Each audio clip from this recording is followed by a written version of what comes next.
હર્ષભાઈ સંઘવી અહીંયા ઉપસ્થિત છે ત્યારે સંઘવી સાહેબને એટલું કહીશ કે ઘટમાં ઘોડા થનગને અને આતમ વીંજે પાંખ કે અણદેલી ભોમ પર યૌવન માંડે આંખ. એક એવો યુવાન જે પોતાની તાકાતથી પોતાના મનોબળથી આજે ગુજરાતને સાહેબ માર્ગદર્શિત કરી રહ્યા છે અને ડેપ્યુટી સીએમના પદ ઉપર આરૂઢ છે, ત્યારે પ્રાસંગિક ઉદ્બોધન માટે એમને વિનંતી અને પ્રાર્થના.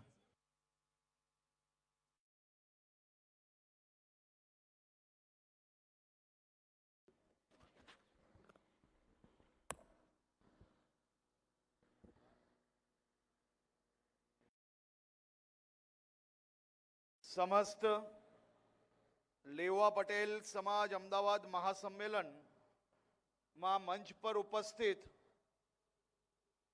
સમાજના સૌ વડીલો, અગ્રણીઓ, મારા સાથી મંત્રી, મારા સાથી ધારાસભ્યો અને ઉપસ્થિત લેવા પટેલ સમાજના સૌ અગ્રણીઓને હું બે હાથ જોડીને વંદન કરવા આવ્યો છું.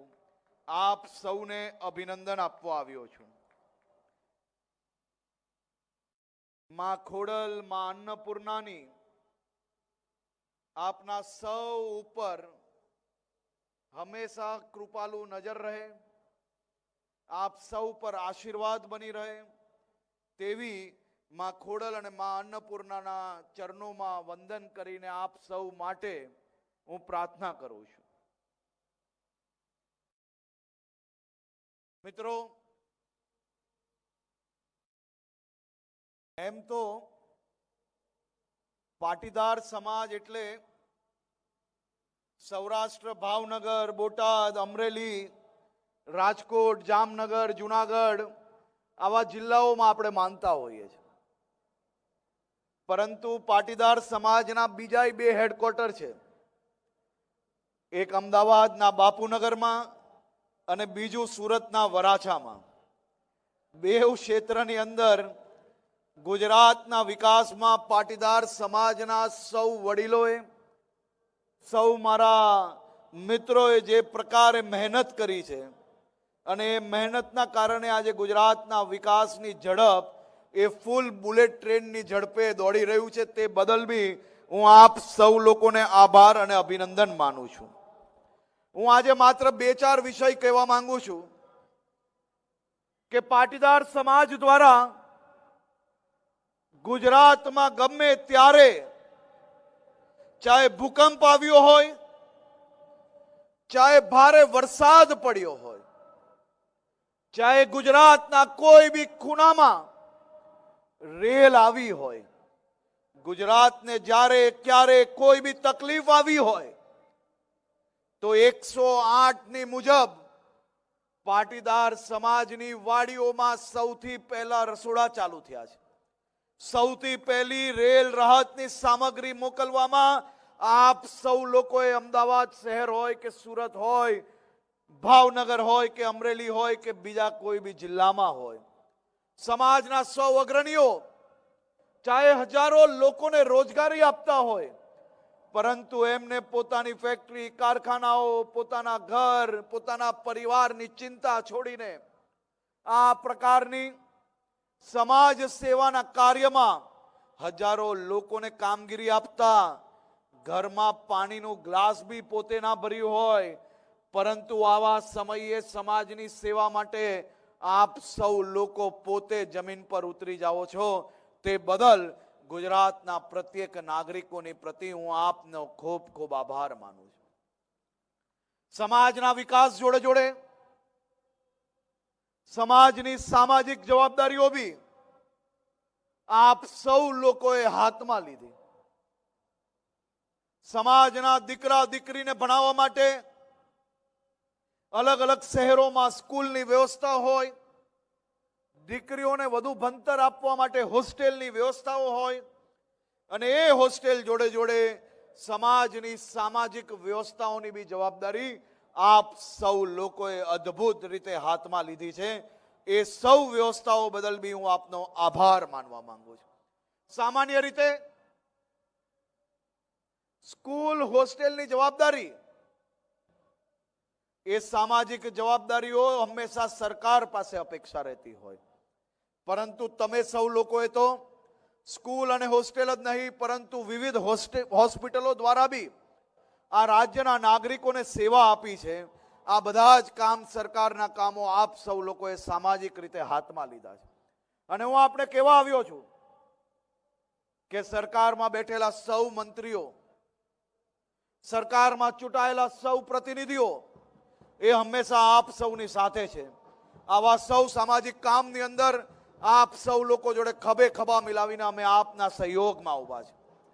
આટલી મોટી સામાજિક વ્યવસ્થાઓ જ્યારે આપ સૌ લોકો કરી શકતા હો, ત્યારે આજના જમાનામાં એક ખૂબ જ મોટી આવશ્યક વસ્તુ આજે હું આપ સૌ માટે વિનંતી કરવા આવ્યો છું.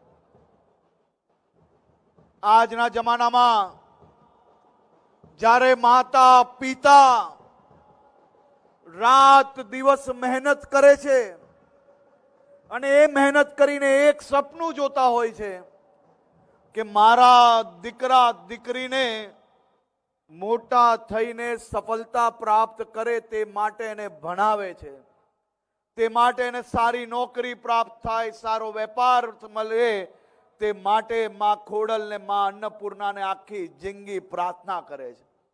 અને આવા દીકરા દીકરી જ્યારે સફળ થઈ જાય છે ને, ત્યારે માતા પિતા જોડે રહેતા એને શરમ આવવા માંડે છે. અને એ માતા પિતાને ક્યાં ગામ મૂકી આવે, ક્યાં વૃદ્ધાશ્રમમાં મૂકી આવે. હું આજે મારા સૌ વડીલોને એક અરજ કરવા આવ્યો છું. હું અહીંયા બેઠેલા મારા સૌ સાથીઓને એક વિનંતી કરવા આવ્યો છું કે સમાજમાં વૃદ્ધાશ્રમોની જરૂર ના પડે. નવા વૃદ્ધાશ્રમ તમે ખોલો તે બદલ હું આપનો આભાર માનું છું, પરંતુ વૃદ્ધાશ્રમોને તાલા કઈ રીતે લાગે ને એ દિશામાં આપણે કામગીરી આગળ વધારવાની છે. હું આજે આપ સૌને વિનંતી કરવા આવ્યો છું કે જે દીકરા દીકરી એના માતા પિતાને વૃદ્ધાશ્રમમાં મૂકી આવ્યા હોય ને, એવા દીકરા દીકરી ગમે તેટલા સફળ થઈ જાય, એ ગમે તેટલા મોટા થઈ જાય, કરોડો રૂપિયાનું આપને દાન આપી શકે, પણ સમાજના બધા જ ટ્રસ્ટોએ ભેગા થઈને એક નિર્ણય લેવા જેવો છે કે જે દીકરા દીકરી એના માતા પિતાને વૃદ્ધાશ્રમ મૂકશે ને, એવા દીકરા દીકરીનો સમાજમાં ₹1 ફંડ એક્સેપ્ટ કરવામાં નહીં આવે, એને સમાજના કોઈ બી કાર્યક્રમમાં સ્ટેજ પર બેસાડવામાં નહીં આવે, એને સમાજના કોઈ બી કાર્યક્રમમાં આમંત્રણ આપવામાં નહીં આવે. પછી જો કે કોઈ બી માતા પિતાને વૃદ્ધાશ્રમમાં મૂકવા જાય છે કે નથી જતા. સમાજે આ બાબતે સખ્ત નિયમો અને નિર્ણયો લેવા જોઈએ એવું મારું 100% માનવું છે. આપણી આસ્થાનું સૌથી મોટું કેન્દ્ર એટલે કે ગાય માતા, અને એ ગાય માતાને બચાવવા માટે ગૌ હત્યા પર પ્રતિબંધ લાવનાર કોઈ બીજું નહીં, આપણા લોકપ્રિય નેતા આદરણીય શ્રી નરેન્દ્રભાઈ મોદીજી હતા. અને એ ગૌ હત્યારાઓને એક પછી એક સજા અપાવવાનું કામ આપણી ભૂપેન્દ્રભાઈ પટેલની સરકાર કરે છે. આ વર્ષે 20 થી વધારે લોકોને ગૌ હત્યામાં ગુનેગાર સાબિત થયા, 7 વર્ષથી વધારે સજા થઈ. આ દેશમાં ગુજરાત એકમાત્ર એવું રાજ્ય છે જેને 2 ગૌ હત્યારાઓને આ વર્ષે ગૌ હત્યાના કારણે તેમને આજીવન કેદની સજા અપાવવામાં આપણે સફળતા પ્રાપ્ત થઈ.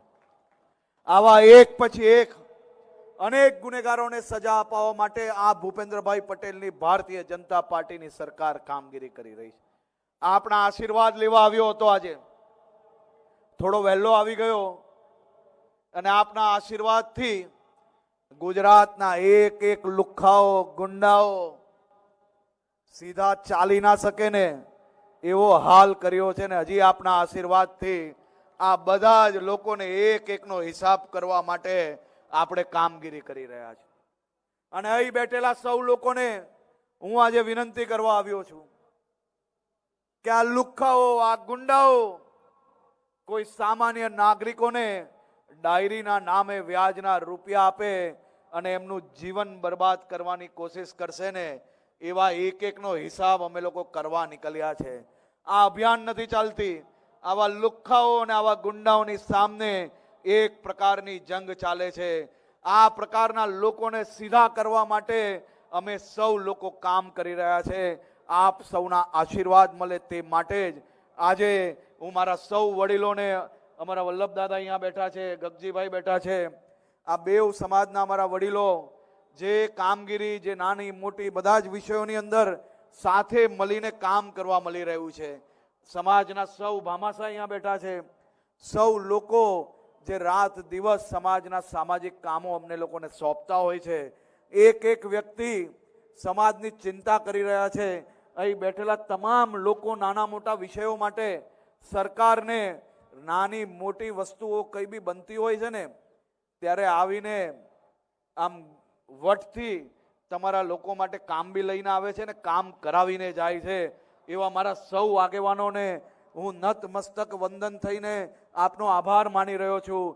આપ સૌ લોકોનો ફરી એકવાર ખૂબ ખૂબ આભાર, ખૂબ ખૂબ આભાર. આભાર. માન્ય ડેપ્યુટી સીએમ શ્રી હર્ષભાઈ સંઘવી સાહેબ, આપનો ખૂબ ખૂબ આભાર.